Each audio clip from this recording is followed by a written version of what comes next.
Cartesian plane. Suppose there are 20 students in your class sitting like this and the teacher wants to call a student, but she couldn't recall his name. How will she call him? No, she will not throw the chalk.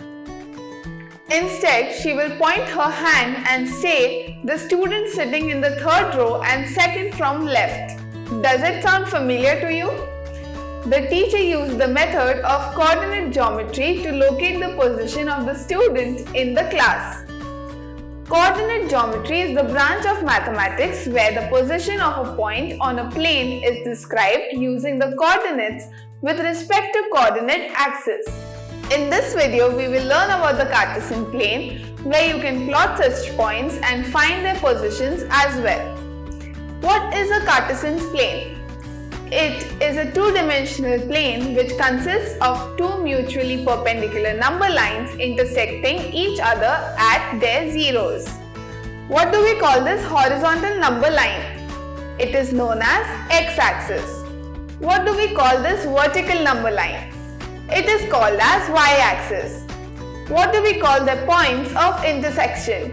It is known as the origin.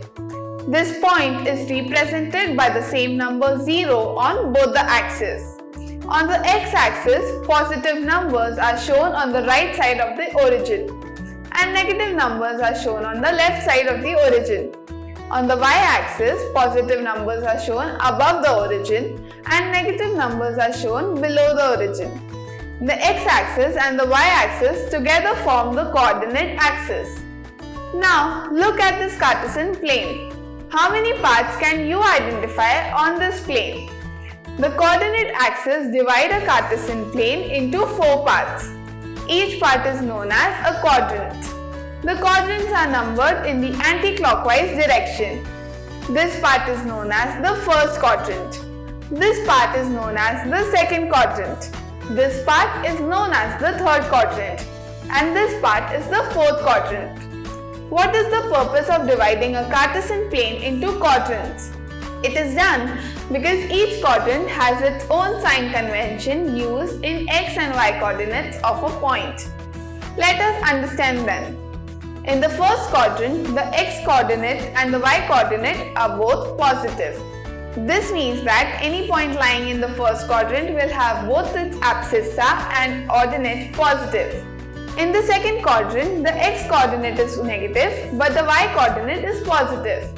This means that any point lying in the second quadrant will have its abscissa negative and ordinate positive.